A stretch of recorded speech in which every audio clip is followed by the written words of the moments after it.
Testimony is all about what's going on currently in the school systems with things that happen in Connecticut. You know, you try and decipher what's going on, why things like this happen. A lot of times you want to point your finger at the house. You want to say it all starts at the house. Well, that's true somewhat, but if you think about where the kids spend most of their time, you would think the schools. One thing about an educator, we don't teach just academics. We have to teach how kids are supposed to act. We have to teach them manners. We have to teach them what ethics are, what morals are. So a lot of it is taking place in the school system. And I think it needs to be recognized that what's going on there needs to be addressed, because I think we're falling away from what we used to do. We're so focused on academics, we're so focused on state standards, and not even standards that are geared towards the community, and making sure that they have some type of thing to give back once they graduate. And I think with Connecticut, what's happened there, that's a tragedy. Sammy knows I love him. This guy, once you meet Sammy and you get to know him, I mean, there's nothing he won't do for you. You don't even have to ask, he offers. And if you try and turn it down, he'll make you feel like you should know. So with this guy, I mean, if there's ever a problem I have, he's always got something wise to tell me. He's always got wisdom to share. And it's usually right on T. Just to give you a little tidbit about the impact he's made in just the school system down here on San Gabriel at Gabrielino High School. I asked Sammy to come out one time just to talk to the kids. And it was pretty hard convincing the administration, because they had the old school mind, to get them to come out. They would only open it up during lunch, which was fine. That was the door, that was the step in. But he's touched a lot of kids. I don't even think he knows how many he's touched over there. I've talked to kids that I've seen just coming and going from San Gabriel, or talking to different individuals who knew that I was an assistant principal over there. 3 of them have mentioned how just that situation alone had taken them out of gangs, where they decided that they had a better role in life, and that was not the role. There's been an individual who's come, and I'm pretty sure he's come by Sammy's and invited him to his wedding and his child's baptismal, which I shared in that. It's just, we got to start recognizing that even though a kid might act like everything's okay, that it's not necessarily the case. We had a kid, a student, this was when I was teaching out at Santiago. Little did we know, I mean, you could tell his hygiene was going down a little bit. He was tired of class. I've come to find out that the kid, the parent, had lost her home, dad had left, they were living on the street out of their station wagon. Well, the teachers found out about it. We all pitched in to try and get them some money so that they could go stay in a motel. And then we had to give them information on how to, you know, make sure they stayed there, that they were eating fine.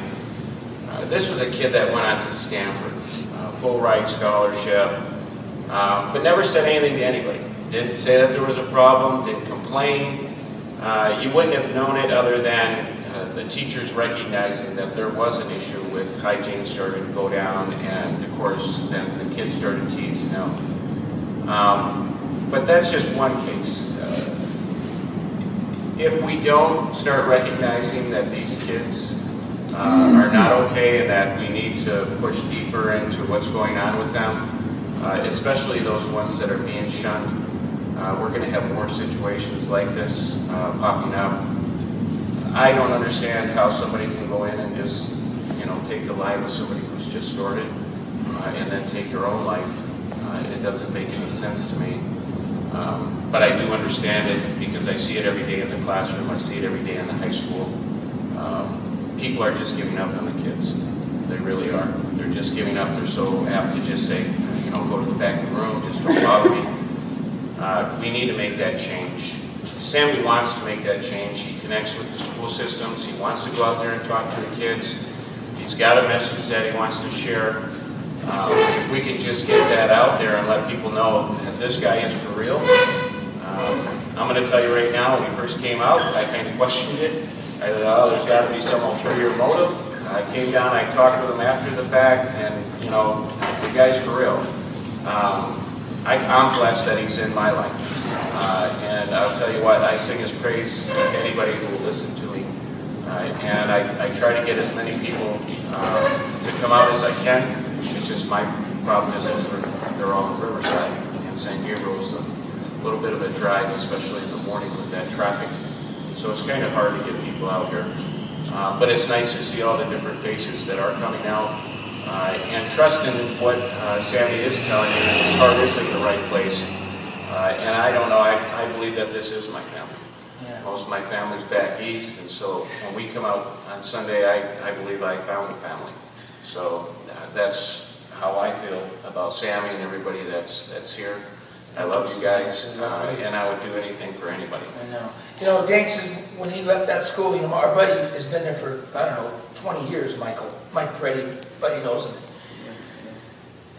Buddy will verify this. Mike comes in, if he doesn't say it once a week, he says it 5 or 6 times. I go, how's it going today over there? He goes, we all wish Danks was back. I mean, it's one thing to not have a problem solver. It's another thing to have a problem solver and then not have him.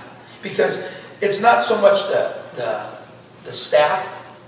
The kids have no one to run to.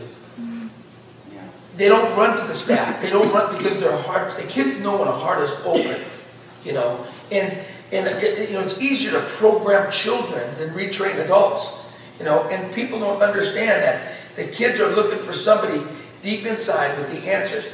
He told us about a note one time that you found. What was that note?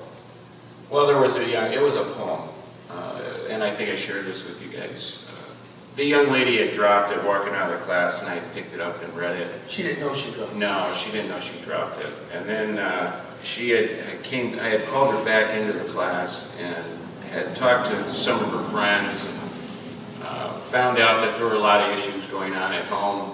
But the poem was written, it was almost like a horror story. And if it wouldn't have been a poem, it would have been really tragic. I mean, it was tragic, but I mean, it would have been a scary tragedy. Instead, she was trying to make it something enlightening. And she did it very well. I didn't believe that it was true. I thought it was just she had a very good imagination.